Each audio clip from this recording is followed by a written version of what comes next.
Before electricity, life was ruled by the sun and the seasons. Every day began and ended with the natural world, and people's routines were shaped by the slow, steady rhythm of daylight and darkness.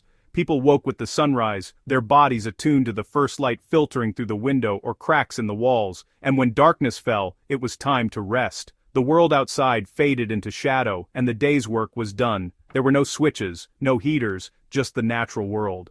Homes were simple, built for shelter, not comfort. Survival meant gathering wood, finding water, and preparing food daily. Every task was essential, and every resource was precious. Every action had a purpose. Nothing was wasted. People learned to use every scrap, every drop, every moment. Imagine a small home lit only by a fire, its flickering glow casting long shadows on the walls. That fire was everything: warmth, light, cooking. It was the center of family life, a gathering place and a lifeline. Outside, the forest was alive with sounds, each one familiar and meaningful. The call of an owl, the rustle of leaves, the distant howl of a wolf. People relied on their senses, not alarms or locks. They listened, watched, and felt the world around them for signs of change or danger. Their connection to the environment was essential, not optional. Nature was both a provider and a challenge, demanding respect and understanding. Tools were few but vital: a knife, an axe, each cared for and passed down. These were not just objects, but lifelines, often inherited from generations before. If something broke, you fixed it yourself. Self-reliance was survival, and every skill learned was a step toward security. The day ended with the sun.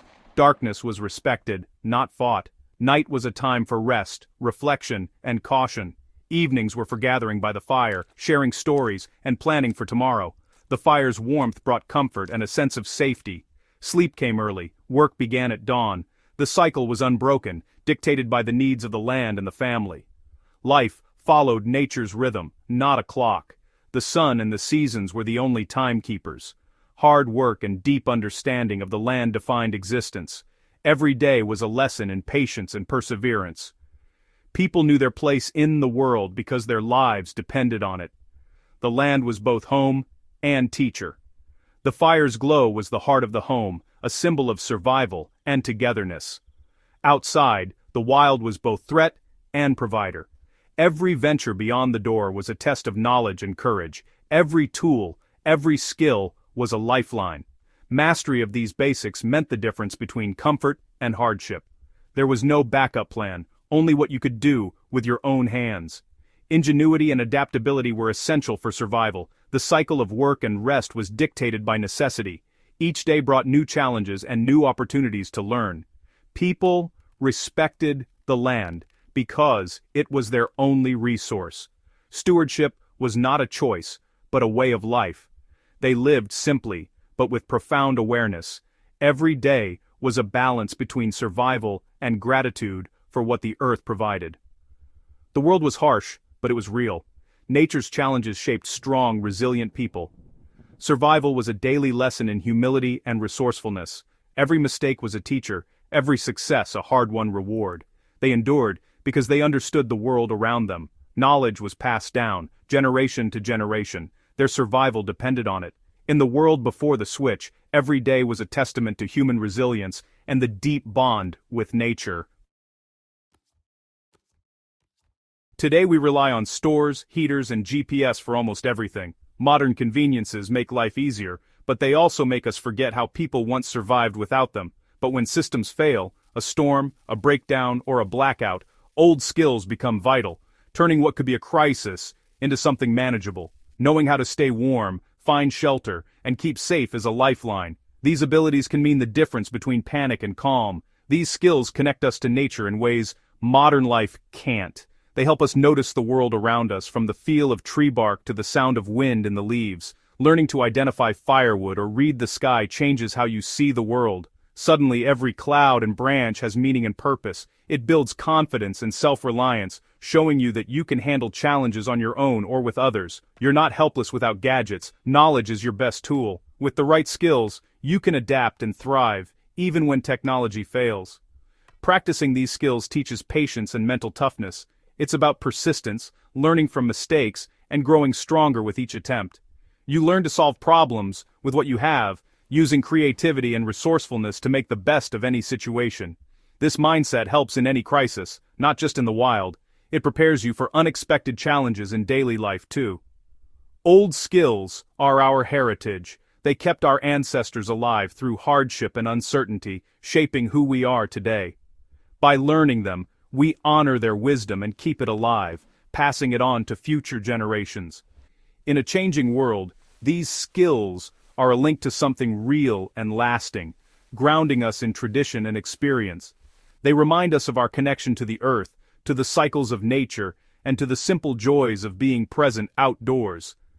They show us we can endure, no matter what life throws our way, and that we are stronger than we think. Survival skills are not just for emergencies. They're for life, for building character, and for creating lasting memories together. They're a reminder of what it means to be human, resilient, resourceful, and deeply connected to the world around us. Fire wasn't just started, it was kept alive. Primitive fire-making took time and energy, so people rarely let their fires go out. At night, coals were banked under ash to smolder until morning. In the morning, a little tinder and breath brought the fire back to life. Carrying fire was common. Coals were transported in pots or fungus to new camps. The fire pot was a precious responsibility.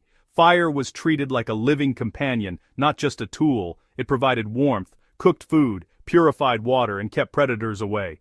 Losing fire meant hardship and danger. This mindset taught respect for resources and energy. Fire was the center of camp life.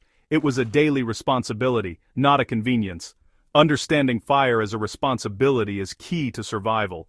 It's a lesson in conservation that still matters. Fire was life, never taken for granted. Primitive shelters weren't about comfort. They were about survival. In the wild, staying alive meant making do with what you had, using your wits and the resources around you. Small, low, and hidden, these shelters trapped precious body heat and shielded you from biting wind and relentless rain, making the difference between life and death on cold nights. A lean-to against a sturdy log, covered in thick layers of leaves or pine boughs, was a common sight, simple but effective. The thicker the debris piled on top, the warmer and more insulated the shelter became, keeping out the chill. Entrances were just big enough to crawl through, minimizing heat loss and keeping the inside as cozy as possible. Dry leaves or pine needles on the floor insulated from the cold, damp ground, creating a barrier that helped preserve warmth through the night. Location mattered. Sheltered spots, tucked away from open hilltops, offered protection from harsh weather and prying eyes. Shelters blended seamlessly into the landscape, camouflaged for safety and to avoid drawing unwanted attention. Staying hidden was as important as staying warm, protection from both the elements and potential threats. Building a shelter was an act of humility, borrowing space from nature, not conquering it, and always remembering you were a guest. When you left, you dismantled your shelter, scattering the debris and leaving little trace behind. This simple act showed deep respect for the wild, ensuring the forest remained unspoiled for others and for the creatures who called it home. The goal was always to survive the night, not to build a monument or leave a mark. Shelters were temporary, practical, and low impact, designed to meet immediate needs and then disappear. They reflected a deep understanding of our place in nature and a willingness to live in harmony with the land. Survival meant adapting, not dominating, learning from the wild, not trying to control it. The wild was home, but only if you respected its rules and honored its quiet wisdom. Without clocks, people read time from the sun and shadows. Every task was measured by its energy cost. Energy was precious. You only had what your body could produce. Efficiency was survival. Gather wood nearby, set traps instead of chasing game. Life moved at a steady, deliberate pace. Pacing conserved strength for when it was truly needed. Planning was constant, watching seasons, knowing when food was abundant. Preparation began long before hunger or cold arrived. Survival was a marathon, not a sprint. Foresight and careful use of energy were key. The sun and seasons guided every decision. Waste could be fatal. Efficiency was everything. Nature's rhythm set the pace for life. Food wasn't easy. Patience and knowledge were essential. Chasing animals wasted energy. Traps and snares worked while you did other tasks. Hunger was normal. People ate when food was available, not by the clock. Observation was the hunter's best tool. Tracks, trails, and animal behavior revealed where to set traps. Waiting, not chasing, brought success. Fishing used weirs, simple traps that worked day and night. Gathering meant knowing what plants were edible and when to harvest. Energy was conserved by working smart, not hard. The forest's rhythm dictated when to act. Hunger was a signal, not an emergency. Knowledge and patience ensured a steady food supply. Every meal was earned through skill and timing. The wild rewarded those who waited and watched. Food was a long game, not a quick win. Survival meant letting the land provide, in its own time. Silence in the wild was full of meaning. Without modern noise, every sound mattered. A twig snapping, a bird's alarm, each was a clue. Listening was a survival skill, warning of danger or opportunity. Animals' calls acted as a natural security system. To hear, you had to be silent yourself, moving quietly, speaking softly. The fox walk minimized noise and helped you blend in. Silence helped you hunt and stay safe. Practicing silence today reconnects us to the world. Sit quietly in nature and listen. The wild is a symphony.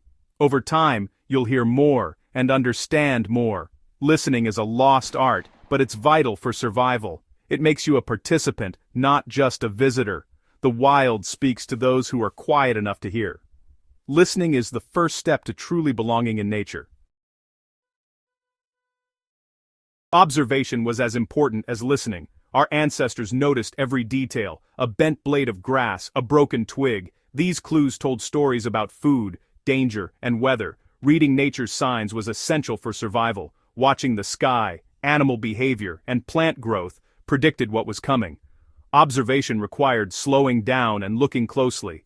It trained the mind to notice patterns and changes. This skill, called situational awareness, is useful everywhere. Being observant keeps you safe, in the wild or the city. Practice by noticing new things in familiar places. Observation reconnects you to the world around you. It's a mental exercise that sharpens your senses. The more you see, the more you understand. Awareness is the foundation of survival. Seeing what's truly there is a skill for life.